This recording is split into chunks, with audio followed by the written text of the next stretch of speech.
So jumping right in, the first thing I wanted to take a look at is just how do you evaluate the opening game board in general? What we're looking at here is my game against Adam Horton. Before the game even starts, picking opening hands. What are the first few things I want to look at? Well, what base conservation projects are available to me? Here we have Australia, birds, and Asia. Um, you want to think, what is the earliest project that is available to me? That is really the first goal I always want to establish for myself in any game, really, if possible. Because getting that first project down and getting one of these rewards, getting upgrades, is the biggest thing you can do to build your engine to really accelerate the pace of your game. So having an early project is very powerful that you should always be looking to do. So in the case of this hand, Australia is the only one that looks really possible for me given this open hand, given that I have type hand. And Australia, along with grabbing the Australia Partner Zoo, will give me two tags to do two Australia very quickly in the second round. Normally that wouldn't be available to me because of the hard requirements, um, but I also have a science tag available in my hand. It also happens to be a very good card, so looking at this hand, those are two automatic keeps for me wanting to do that project. It's also very important to look at what is the priority that each player has in terms of who gets to do an association action first and who's going to have the first opportunity to snap something off display. So in this example, I'm first player and my association is sitting at 4, so I'm going to have my choice of partner zoo or university, whatever I want. So that looks very good for me in that I'm not going to be blocked from being able to play this Taipan and getting that project down in round 2. Um, if you're not first player, if your opponent has a chance to grab that partner zoo, that could really hurt your game. So it may be good to look for alternatives in case that's the situation you're in. Other things you want to look for in your opening hand is other future projects and also playable sponsors. So in this case, breeding programs are all right.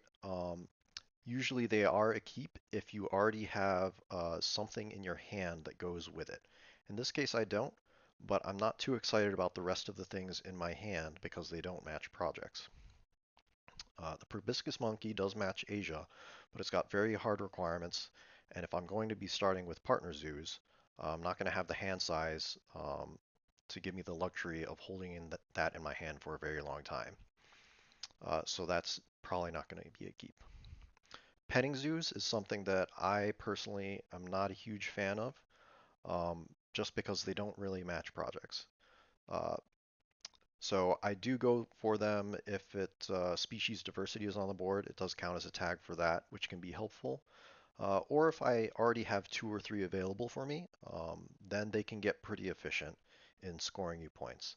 But otherwise, I feel like they slow you down too much in being able to accomplish a project, and an early project is always my number one goal. So besides this, I might also go for arcade here because it's another playable sponsor, and just having sponsors that help you place buildings around the map does also help you move around towards getting towards different placement bonuses throughout the map. So those can be nice to have. Um, so once you have decided on your opening hand, um, you get to see the display. Oh, one thing to go back on, another thing to evaluate before you even see that as well is what are the rewards at 5 conservation points and 8 conservation points. Because these rewards are not created equal, and so you also want to put high emphasis on the cards that are going to help you win that race, particularly if these rewards are unbalanced. So the strongest rewards here, I would say, possibly are having a free university or a free partner zoo. That just saves you a whole association action, and association actions score you points unless you're spending them to grab those unis or partner zoos. So the less actions you have to take to do that, the more you can spend it on doing projects which score you points. The next best rewards I would say are 10 money or 3 X's. After that, probably a 3 size enclosure and 2 reputation. And then the worst rewards I would say are play a sponsor for money and draw 3 cards from deck or range. Uh, so in this case, I would say there's a pretty big difference on 8, a free partner zoo versus drawing a couple cards. Um, and then 5 definitely would prefer a free 3 size. So this is another thing that makes release projects good keeps because they are big conservation point bombs that can rocket you up this track to win that race.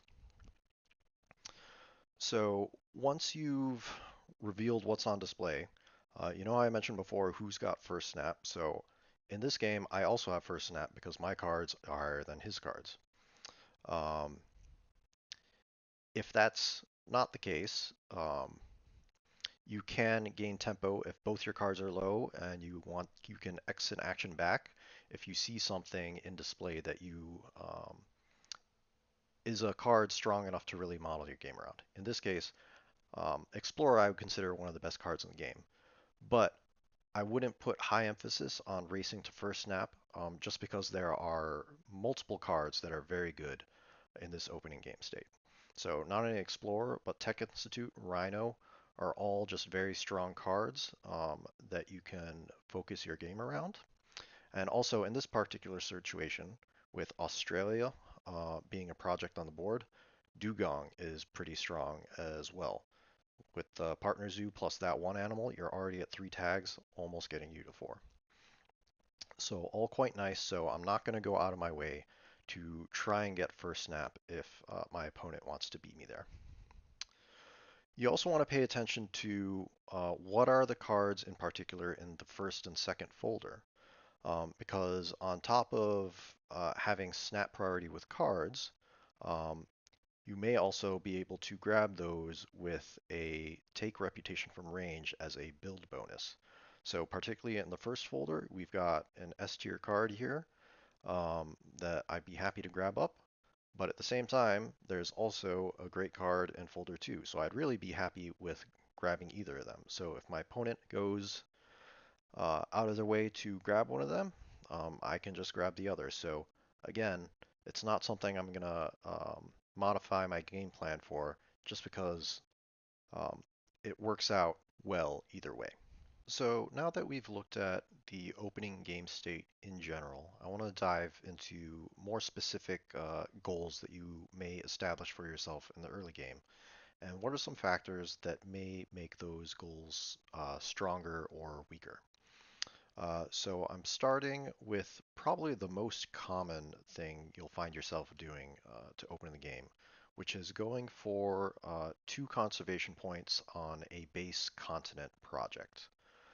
So here's an example in the game I played against Randall, and I'm going for America 2 project here. I am first player, so I do have priority on grabbing the partner zoo, and I've got the matching animal, a macaw, which is a pretty good animal to be going for it with. So things that make this a good opener is speaking to two-player here. If in the first folder, if it is Americas, Asia, or Africa, then the 5 CP option is blocked in the first folder, meaning that if you take it at 2 conservation points, that forces your opponent to go for 4 icons to get only 3 conservation points, which is a bit less value for them. Then also consider that the other base projects are also continent projects. This means that every animal he plays is only contributing to one of these projects. So if he goes for 4 Americas, that is going to make it very difficult for him to also get 5 Asia or 5 Australia. Considering that typically by the end of the game, you may only be playing like 10 tags, and it's not very likely that all of those tags are going to be the exact 2 continents you want. So in this situation, I'm essentially Especially if I take Australia 2 as well, he'll probably only be able to do just one of the base projects, which puts him in a very difficult position for being able to do projects. Um, Now, let's say Macaw was not in my hand and instead I had something like Thorny Devil. Um, Going for Australia in the second folder is also a pretty good situation to be in. Just because Australia is one of the rarer continents, it has less cards in the deck because there are no monkeys uh, in with Australia tags, right? So if I go and block 2 Australia, um, it does leave 5 Australia open for my opponent, but that is the more difficult project to accomplish for them to do. So they may not end up doing it at all. So Australia and Europe being in the second folder is also a pretty nice situation. Uh, Not to mention the fact that the Australia animals in the deck tend to be some of the weaker animals. So if he were to go for 5 Australia, he might have to play some inefficient cards to get there. One thing that is concerning, though, about going for America 2 in this situation is the fact that Expert in Americas is on display here. So that's another thing you want to look at.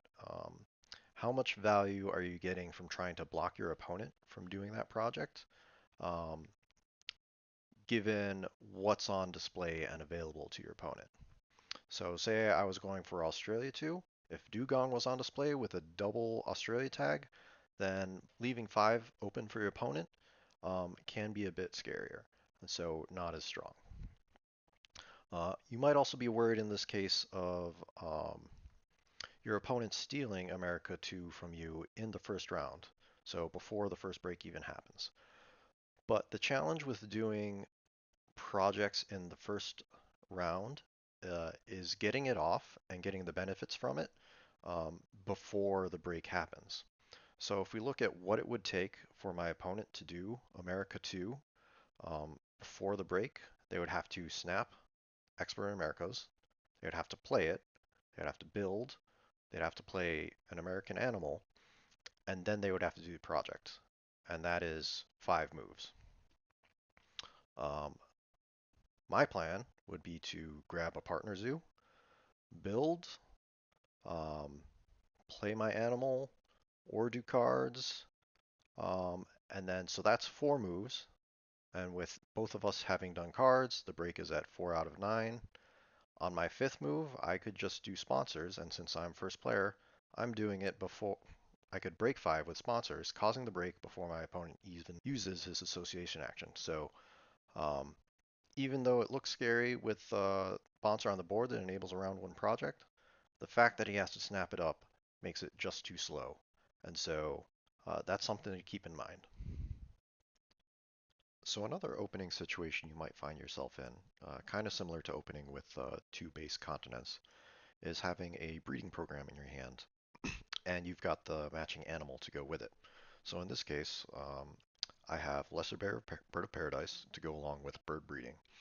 And I am first player with priority to take Australia Partner Zoo, so it is a lock that I'll be able to support that project in round 2. Some things that make this a bit better than going for 2 CP base project is the fact that it gives you reputation, for one. So if you pair that with other sources of reputation, um, this can help you get more upgrades than if you're just going for a base project. So with 2 reputation from the breeding program itself, most maps have 1 reputation on board, and then if you get 1 last rep from, say, another animal, or if you were to upgrade animals and do that at 5, then that very quickly gets you to 5 reputation for another upgrade without having picked up any universities. In this case, particularly on outdoor areas, comboing it with the 1 reputation upgrade, starting with 1 partner zoo, if I take a first upgrade as build for my first project, that makes it very easy for me to get over to the second partner zoo.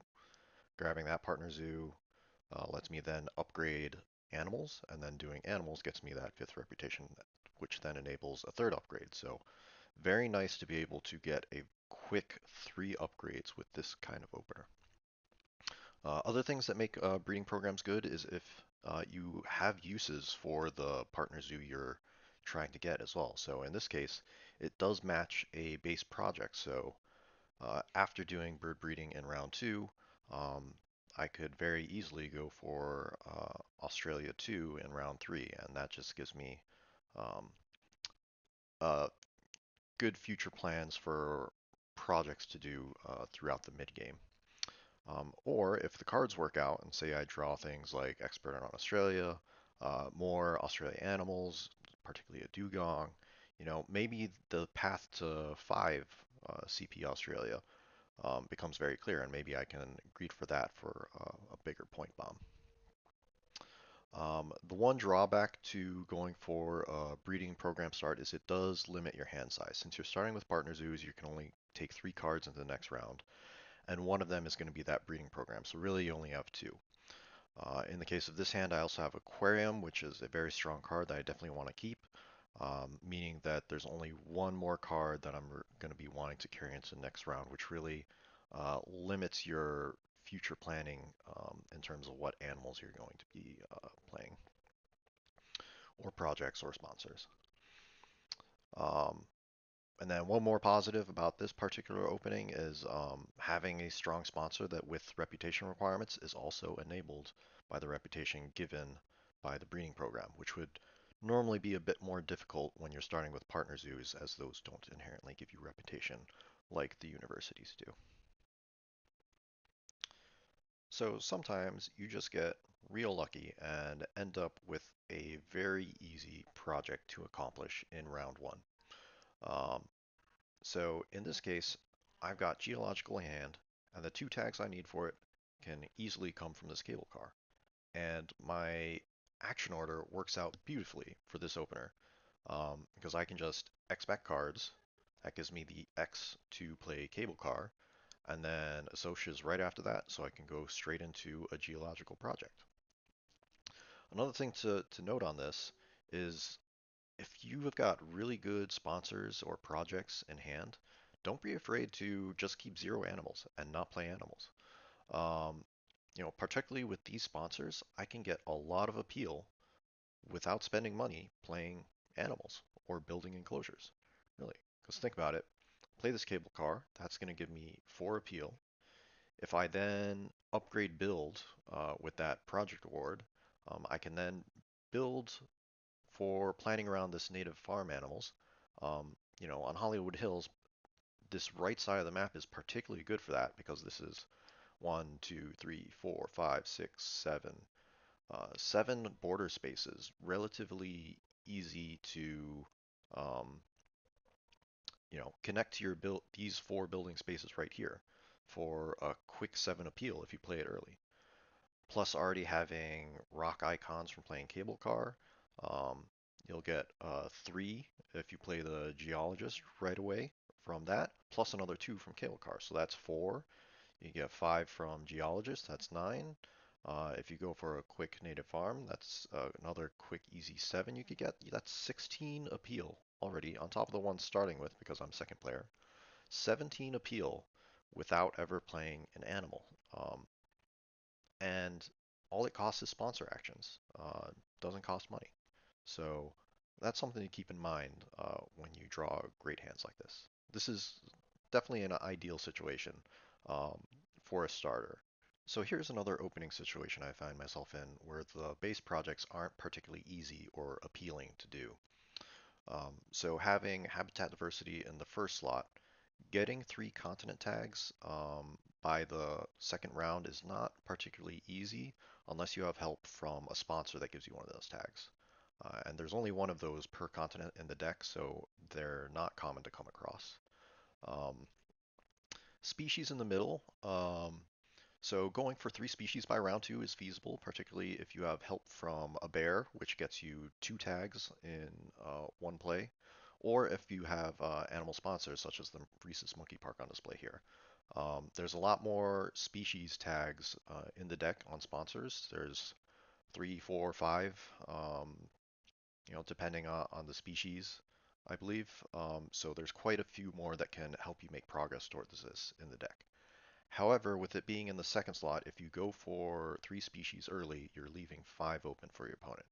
And like I just mentioned, there's a lot of things that make achieving 5 very easy. So if you leave that open, odds are your opponent's going to get to it eventually just because it is a very easy project to get all those tags with help from sponsors and bears.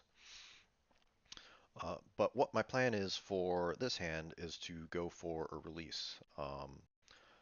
Some things that make that a bit stronger of an opener is noticing a disparity in the rewards you get from 5 conservation points or 8 conversation points. In this case, a partner zoo is better than getting the free enclosure, and I would say 10 money in most cases can be better than times 2.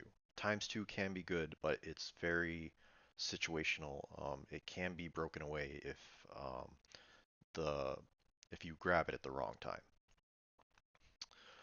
So I go for a release here. I didn't have the matching release in my opening hand, so I was just speculating on this, but fortunately one does show up in the row. So that's going to be my plan to get an early project here. There is also a release on display that matches my emu, although that is a bit more of a long-term project to make that work since emu does have a bit hard requirements and it is a bit pricier, so it's not going to be coming down early. Other things that help with going for early releases is having alternate sources of appeal. Because you're releasing, you're losing the appeal from playing the animal, which really hurts your income.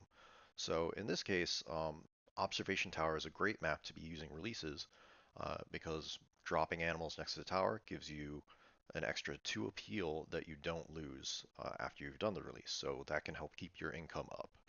In addition to the fact that you're opening an enclosure um, so that you can reuse that map bonus over and over again. So I particularly like playing lots of releases on this map.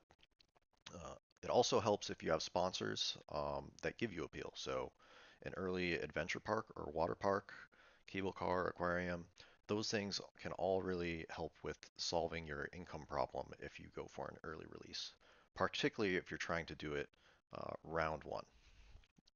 So I'm going to step forward a few steps in this replay because I do think it was pretty interesting how this turned out.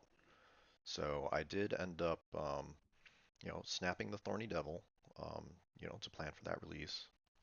Another release shows up, which is great matching with the Cougar. And then I decide to break 5 after doing cards.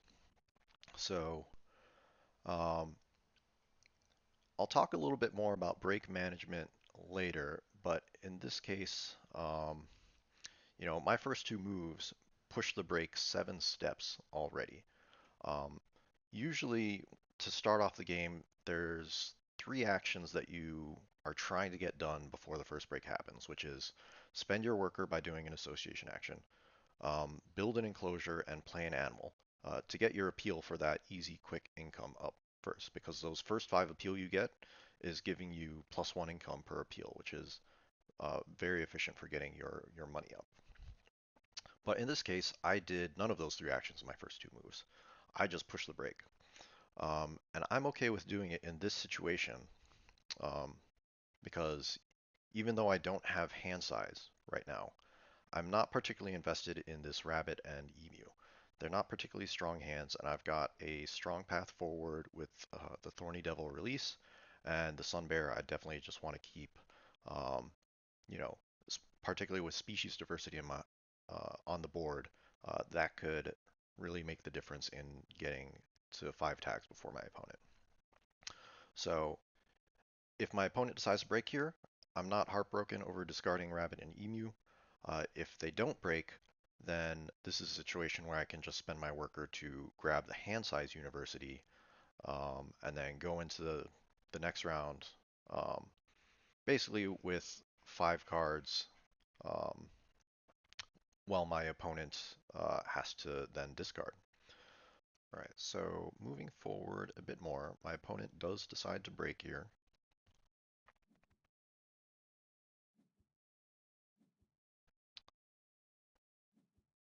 I go ahead and discard my rabbit and emu.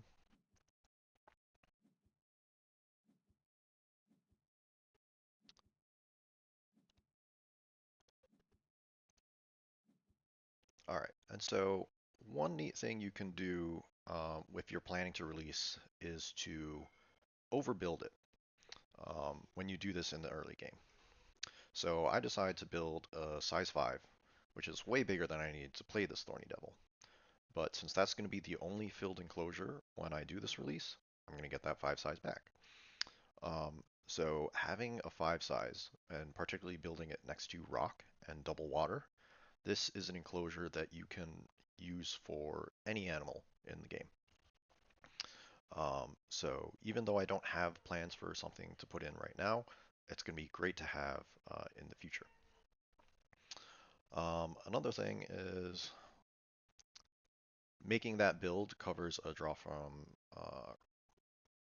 range play, and Rhesus Monkey Park is something I definitely want to get to make progress towards species diversity, as monkey tags can be a little bit more difficult to get.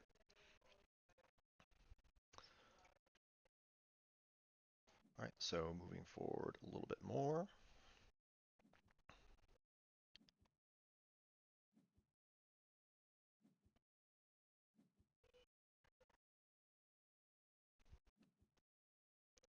Play the Thorny Devil.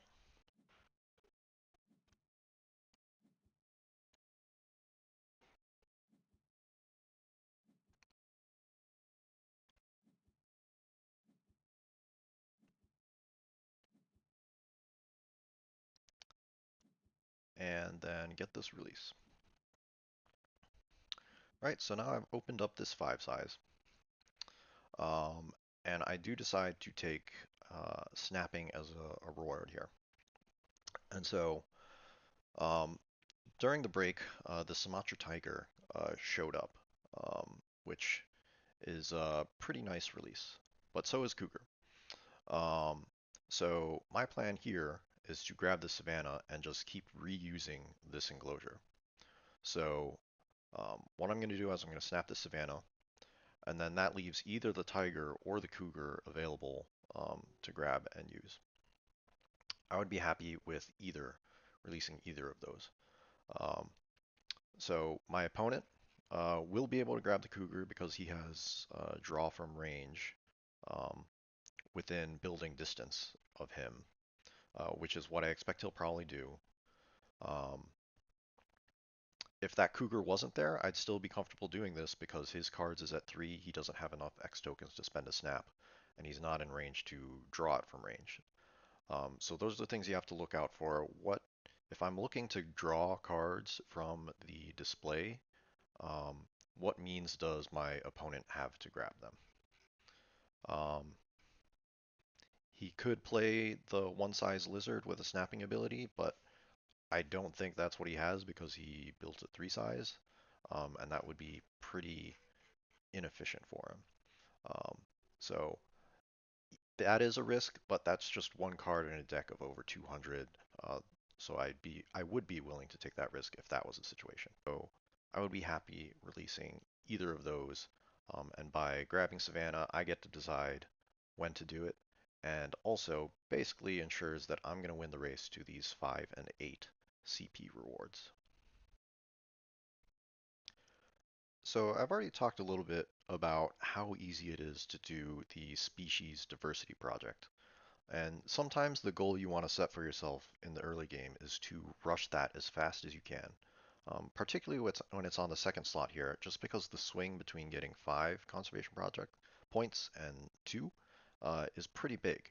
And, like I said before, it's almost guaranteed every game that someone's going to hit the 5, right? So might as well be you to take advantage of that big point swing. So when that's on the board, you want to put high emphasis, particularly on sponsors that give you those tags. Like I said, sponsors, it just costs you an action. It doesn't cost you money. Um, so I've got 2 tags already in hand for free to make progress towards that. Then I've got a third for an animal I'm naturally playing in the first round. We've got a petting zoo, which is a potential fourth if I can plan on drawing that. then I'm just looking for one more, and I'm already at five. It's looking very feasible to accomplish this uh, by the second round. So things that really help you win that race to getting to five species, like I mentioned, the situation I'm in here now, where I have two sponsors already giving me two tags. Also, having bears, either polar bear exhibit or a small bear animal, giving you two tags in one play is pretty powerful. Just in general, though, also cheap small animals work great too.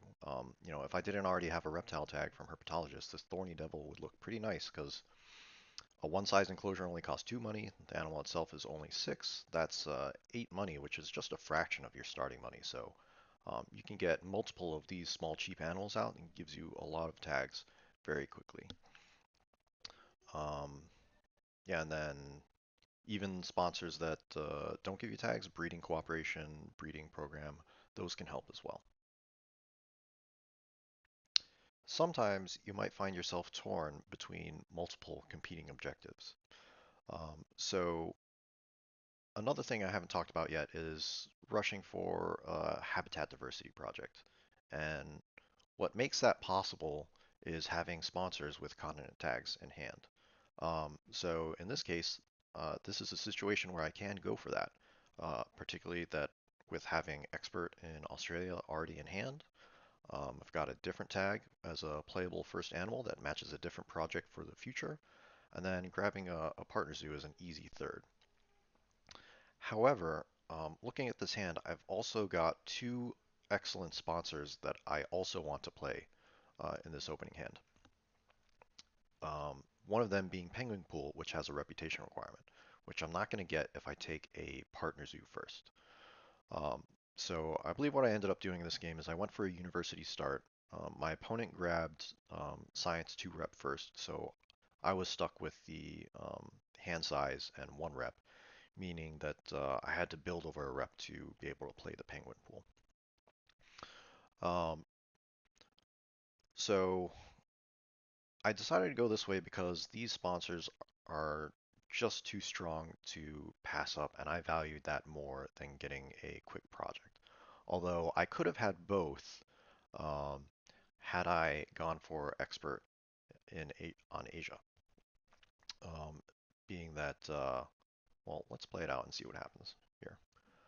Um, right, so when you want to play a bunch of really strong sponsors early in the game, you don't want to be pushing the brake. You just want to be playing those sponsors over and over, um, which means it might be advantageous to not take your cards action so that you can get these things down. So I build a 3 size because I do still plan to play that Marabou. I do end up taking the cards action to draw from deck, which arguably maybe taking the expert on Asia could have been the move, but I've already got a lot of sponsors I want to play. And even though I know I'm not going to be pushing the brake, um, I expect my opponent in most cases to be running out of things to do eventually. Um, but in this case, I kind of misunderestimated that because they had a lot of great sponsors to play as well. So they start with the Meerkat Den, which is another, um, it matches a base project as well. So they're in a similar situation to me in uh, wanting to get these strong sponsors down. So they may not be pushing the brake either.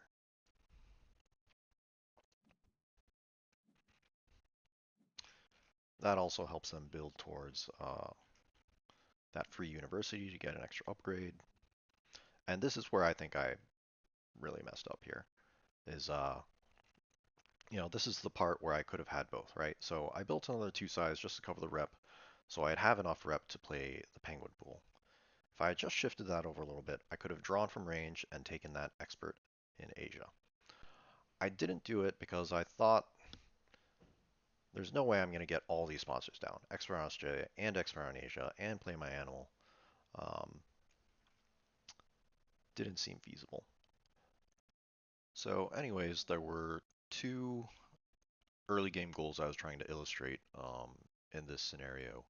And as it turned out, my opponent had those same goals and executed them better than I did. So this is a summary of how the first break ended up for us. So the first goal to achieve a fast habitat diversity, I didn't commit to it, so I didn't get those three habitats um, with my expert on Australia. My opponent did end up picking up the expert on Asia. They also had expert on Africa, plus an animal, got them three tags. So they got to do the habitat diversity project in round two, and I did not have a project in round two, which is a pretty big swing. And then the early goal is to just spam out a lot of sponsors. In summary, you want to do this because, as I mentioned earlier, there's pretty limited things you can do before the first break. Um, they have those three key actions of wanting to spend your worker, build something, and play an animal. After that, since you only start with one worker and 25 money, there's limited things you can do besides those three actions.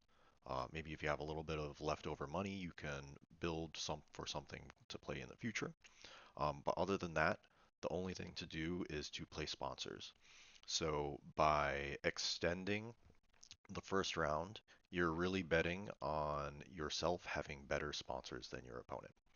And I did have pretty good sponsors. So Penguin Pool matching a base project, and Tech Institute, excellent cards. And then Expert on Australia just helped making progress towards habitat diversity, even though I wasn't able to set it up to support in the second round. But my opponent did the same thing and did even better, right? They had Meerkat Den, very similarly, matching with a base project.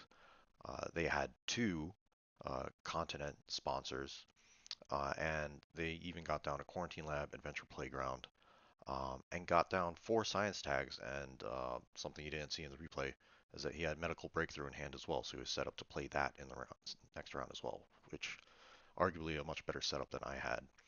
Tech Institute certainly stronger, but he got a lot more down. And really, the way that was executed better is because he had association priority over me, right? Even though I was first player, my association started at three, so I couldn't grab a university first. And so by my opponent grabbing the two rep university first, I got behind in tempo because I had to grab the hand size university and then I had to take an extra build action to get the reputation to build the penguin pool. And my opponent used that extra turn to build their meerkat den up towards the free university, grab a second university to upgrade animals. Animals was really just a stepping stone to get to 5 rep to upgrade sponsors.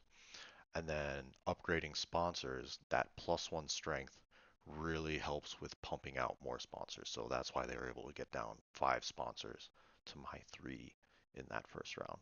So that's kind of the thought process for getting down a lot of sponsors. It really sets up your engine strongly for the rest of the game. Sometimes you may just find yourself in a situation where you just don't have any early projects available to you. So what are some other things that you can establish as goals to push your game forward? So this is a few turns into one of the games I played against Dwarven Time, and having the Tasmanian Devil and Penguin Pool in my opening hand were the things that really caught my eye. And then drawing Aquarium later is something that helped out as well.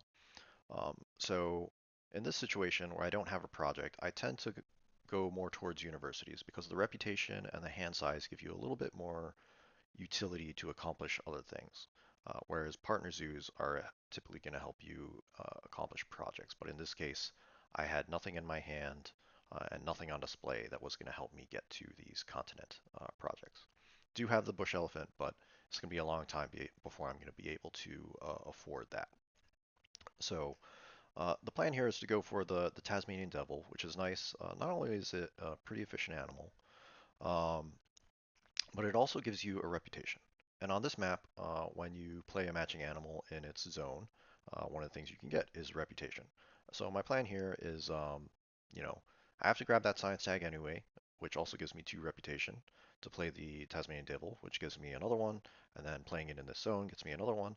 That gives me a pretty quick upgrade, all the way up to 5 before the first break, pretty easily. And from there, there's a couple ways you could go. You could use that quick upgrade to upgrade animals, and then the next round, you start generating more reputation, which gets you to 6 on your next play. Maybe that next animal could be a Duke, which you've already got the science tag for. You're adjacent to the Asia zone, so you could play it in there. It gives you another reputation. So that gives you a pretty clear path to 8 reputation, which gets you an extra worker. So even though you're not able to get a project early, you found an alternate way to get a reward that a project potentially could give you. Um, Another thing about rushing up the reputation range is that it helps to give you a bit more control over the display. So again, one of the rewards I like to get from an early project is this snapping reward, so I can start picking things off of the display, either to help myself or deny my opponent. But if I've gone this route where I've rushed up the reputation range, um, I now am capable of taking things from the row fairly easily with these draw from range spots on the map by building over them. Um, just because most of the display will be available for me to do that. Um, Another thing that helps out when you don't have projects is to have these sponsor cards that enhance the appeal you get um, from certain animals. So in this case, penguin pool and aquarium, giving you extra value from every water tag you play, every bird you play, which ideally you want to stack those onto matching projects. Birds is not a project, but it's still pretty nice to give you options for when you draw things from deck or display, things that are going to give you extra value um, and just a bit more flexibility to efficiently score points, even if the draws don't go your way. So I've talked a lot about focusing on projects which, help to build your engine and then finding those sponsors that help you get more value out of the cards you play and help you do more projects. And those are things that can make your game really efficient to score points without needing to spend a whole lot of money. Um, However, something that you might have in your mind just from playing board games in general is that money equals points. You can convert money into points, so having more income is better. So I've already talked about, how to score a lot of points without scoring money, but it is also perfectly valid to find yourself in a situation where you can get really high income and just brute force your way into playing high value animals to score lots of points. So there's a couple of cards that really enable you to do that. One of them being Side Entrance, um, others being Explorer, um, in certain situations, Archaeologist, if you just keep taking extra 5 money bonuses with that. Hydrologist, Geologist are particularly strong on certain maps if they have a lot of water or rock adjacencies to them. And then the maps themselves, Silver Lake has lots of extra money around the lake here. Ice cream parlors, if you can get some sponsor buildings to jump across the map very quickly and complete the ice cream parlors for that bonus. Um, and then Commercial Harbor, if you just take that snapping, you get cards like Science Lab, which helps you draw more cards, you upgrade cards, and just get a ton of cards and keep selling them. That can get you a ton of money as well. Um, the things you have to be careful about when going for a high income strategy is finding ways to spend that money. You don't want to get yourself a ton of money and then not be able to spend it. So you have to be pretty disciplined in how you build around your map so that you have space to place those big enclosures so you can play those elephants, rhinos, tigers, um, leave a spot for an aviary to play a bunch of expensive birds if they show up. So um, that's really what you have to do. How it can be countered is by pushing the brake very quickly. Um, so even though you may have a huge income lead on your opponent, if they're just causing the break over and over again, like say they have Tech Institute and they're getting X's, they're causing the break, they're getting more X's, they just cause the break over and over again. Um, they've pretty much said, okay, you've got an income lead, might as well just give you unlimited money, and by causing the break myself, I'm going to have plenty of money to do all the things I want to do anyways, and it kind of nullifies that advantage. Um, also speaking along the breaks, something that you want to do if you're going for a high income strategy is you also want to make sure you get more workers because the other thing, since you have lots of money, you're going to be able to stay in every round for a long time and not need to cause a break. So you're also going to be wanting to have effective association actions while you're doing this. You don't want to, have all the money in the world to build and play animals, but then no workers, so you're not doing anything with that association action and it's just getting in the way. And then it's also enabled by having plenty of good sponsors to play, right? So in that situation where your opponent's trying to counter you by just causing the break over and over, well, by causing the break with sponsors, they're not playing sponsors themselves. And if you manage to draw plenty of good sponsors that are scoring you points, that's an action where you're scoring points and they're not, which can also help give you a lead. So this game, I didn't end up playing the high income strategy particularly well because I didn't get that extra worker, so I didn't have effective um, association actions through each break. I did have a lot of great projects, but having only one worker limited me. Um, I ran out of enclosure space. Um, you know, the second round, Explorer also came up. I snapped that up and played that as well. And I just ended up with way too much money, way more than I can spend. So, side entrance stacked on top of Explorer, stacked on top of extra money from Silver Lake. Um, it could have worked out if I got super lucky and drew two elephants and a tiger, and I'd planned my map a little bit more to have all those five sizes to play all these big animals, but it just didn't work out that way for me this game. Other things I did have going for me this game, though, as you can see, there's no easy base project to be doing, and I don't have one in hand.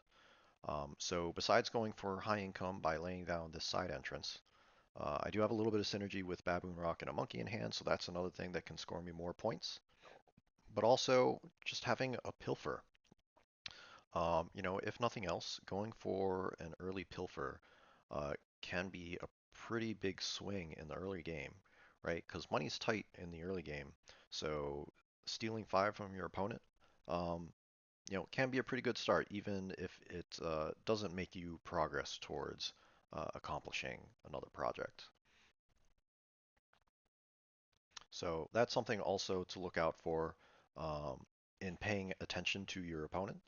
There's only a handful of cards in the game that can pilfer. So, if they build a three size next to water and they go for an Asia Partner Zoo, maybe watch out for that Japanese macaque that does a double pilfer, or two sizes combined with, particularly Africa Partner Zoo or America Partner Zoo for those pilfer monkeys.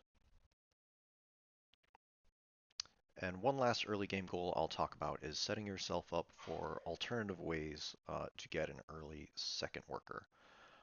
So I already talked about rushing up the reputation track. Getting to 8 before the first break is pretty uncommon. You would need to have multiple cards giving you reputation to shoot all the way up there. What is more common is finding yourself with a talented communicator or a New Zealand fur seal. So New Zealand fur seal is, even though it requires an animal upgrade, I actually consider it an early game animal because that early worker, I think, does a lot more work for you in the early game than it does most of the time in the late game. So this is actually not from my perspective. I didn't have one of these games during the Emu Cup, but this is one where my opponent picked up a talented communicator.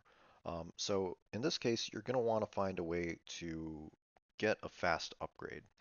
Um, Commonly, that'll be picking up universities and then having other cars to get reputation, like I talked about. Then you can get your sponsors upgrade, lay down this town city communicator, and get in second action. In this particular case, we're on outdoor areas, the old version, not the new alternates.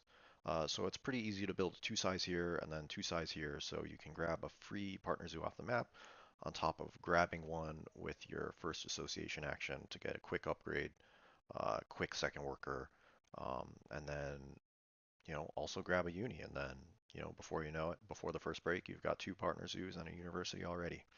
And then you're a short ways away from grabbing a third worker and then just spamming out two projects per turn, just churning out points. So that's the type of situation you want to be in to really set up a fast game. Other ways to get a fast worker, I already mentioned the New Zealand fur seal. Usually it's not something you can get down before the first break, but it is possible on Research Institute, um, letting you bypass that upgraded animals requirement, and then also having a 5 money map placement bonus to help you afford it nearby as well. So that's something to think about when you draw New Zealand fur seal on Research Institute in particular. And then another way to get a quick second worker is if you have cards that give you conservation points, things like Shoe Bill, Guided School Tours, um, Zoo School. If you can get those two conservation points pretty early and your opponent's not pushing the break, taking a worker at two conservation points um, could be a good play as well. And of course, if you already have talented communicator in hand, getting those two conservation points is also an option to upgrade sponsors to play that so that you have an upgrade and a worker, which can also be quite powerful. And that's all I got for early game goals. Thanks for watching.